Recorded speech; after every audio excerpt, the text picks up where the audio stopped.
Gente, tô aqui com o meu super Fernando Nakagawa para que você consiga entender um pouco. Primeiro assim, Naka, o que significaria para a Venezuela entrar no BRICS? Vamos partir daí. Aí, em seguida, você vai ver qual é a situação econômica, o tamanho da dívida da Venezuela com o Brasil e etc, e etc, e etc. Acho que o BRICS, Dani, colocaria a Venezuela, Caracas, num outro patamar da conversa internacional, né? Atualmente, Caracas é relegada. O governo de Maduro é relegado ali ao segundo escalão das conversas, das grandes conversas internacionais, diante da situação política interna. Muitos países simplesmente deram as costas depois que a Venezuela adotou um caminho, uma avenida que não é a avenida democrática. Então, entrar num grupo como os BRICS colocaria a Venezuela numa mesa maior, de gente mais importante. E que não necessariamente gosta da democracia, porque no BRICS a gente tem a China e a Rússia, dois países que não são democráticos do ponto de vista, pelo menos, do Ocidente. No respeito aos direitos humanos, a Índia também está lá, né, exatamente, com seus problemas, enfim. Mas, assim, então, mas do ponto de vista, seria algo muito mais político, no meu entender, do que econômico de fato. Porque, como a Renata mencionou, Dani, é interessante, a Venezuela foi o país recente aqui da América do Sul que sofreu com a hiperinflação de uma maneira absolutamente dramática. Há poucos anos, a inflação era medida aos milhares de % na Venezuela. E esses problemas, gradativamente, sem que nada tivesse mudado de fato na economia, começou a diminuir. Sabe por quê? Por uma reação das pessoas. A economia automaticamente, de maneira orgânica, começou a se dolarizar. Então, em Caracas, hoje, há relatos de que as coisas relacionadas à classe média, à elite, estão florescendo, assim, estão indo super bem porque tudo se faz em dólar. Ninguém usa mais bolívares para pagar as coisas no dia a dia, pelo menos os ricos. Isso diminuiu a inflação na Venezuela, que hoje está com uma inflação assim comparável à da Argentina. É tipo talvez um pouco mais que da Argentina. Você entender qual é o tamanho do buraco, entendeu? A situação melhorou e eles estão com a inflação da Argentina. Tipo da Argentina, que é trágica. Que está em uns 100%. A Venezuela está ali perto de 200% ao ano. Ainda é uma hiperinflação, mas já foi muito pior a medida aos milhares. E sobre a relação entre o Brasil e a Venezuela, é uma relação que é superavitária para o Brasil. Normalmente, historicamente, a gente sempre vende mais para a Venezuela do que a gente compra deles, mas a gente já vendeu muito mais. Atualmente, a gente está vendendo, por exemplo, ano passado, vendemos pouco mais de $1 bilhão aos venezuelanos, principalmente óleo, gordura, açúcar e cereais. Mas já teve ano, em 2008, por exemplo, a gente vendeu mais de $5 bilhões. Então, isso caiu para um quarto do que já foi, para menos de um quarto do que já foi antigamente. Mas a grande treta, que pelo menos nas redes sociais faz barulho, Dani, não é nada disso. É isso, é o calote. Que a gente tinha, o governo brasileiro tinha, eu apurei isso na semana passada, contei na sexta, que a intenção era anunciar um plano para a Venezuela voltar a pagar a dívida bizarra, grande, que tem com o Brasil.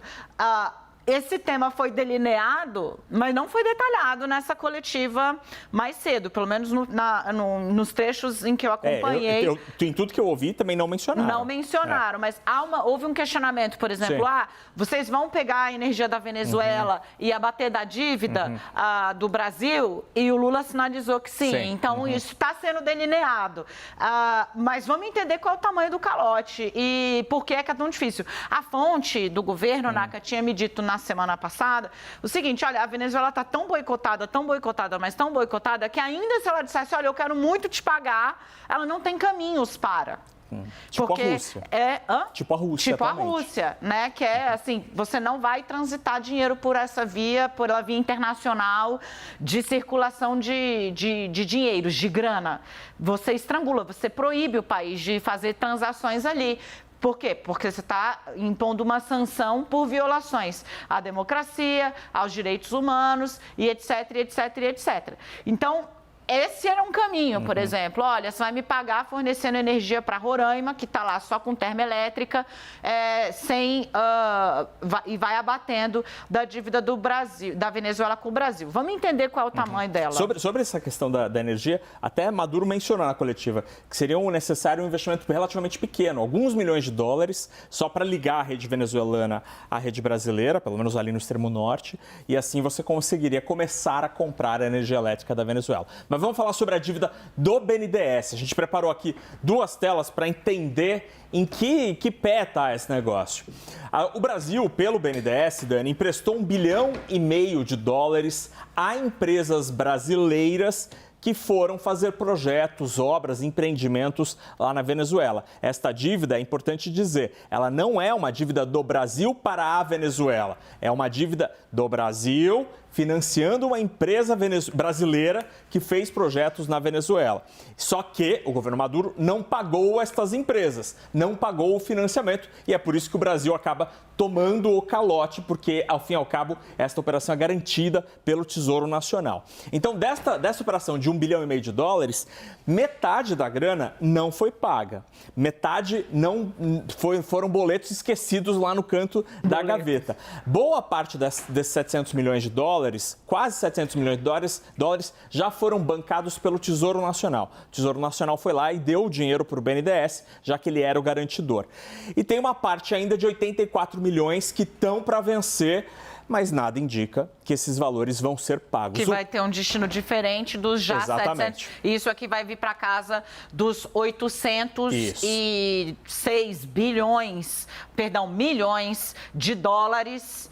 Multiplica aí por 5 para entender quanto dinheiro isso nos renderia. É uma baita grana, de fato. Baita grana. E aí, na próxima tela, a gente tem o que o Brasil, o BNDES, financiou lá na Venezuela. Então, são projetos, grandes projetos de infraestrutura, a expansão do metrô de Caracas em várias linhas, a Siderúrgica Nacional, um estaleiro, além de um grande projeto de financiamento na cidade de Miranda, no departamento de Miranda. E a minha pergunta para você é, algum desses projetos bancados com dinheiro do BNDES tem uma interface que gera, digamos, perspectiva de negócio, algum tipo de benefício, ainda que indireto para o Brasil? Não, para o Brasil, pensando do ponto de vista econômico, é uma maneira esta de financiar exportações de serviços que países do mundo todo fazem com suas empresas. O que acontece é que por trás a gente tem 2 agentes importantes nessa história. Primeiro, a Venezuela, que acabou entrando por um caminho não democrático, que gera uma série de consequências, e as empresas brasileiras. Que empresas brasileiras estavam por trás disso? São velhas conhecidas do noticiário brasileiro. Odebrecht, Andrade Gutierrez, Camargo Correia, empresas todas que foram envolvidas na Lava Jato. E aí, por isso, você teve um calote duplo nessa história, né? Porque a Venezuela não pagou e muitas dessas empresas quase que quebraram ou diminuíram muito as suas operações. Mas o financiamento, Dani, de projetos de infraestrutura em outros países é algo comum.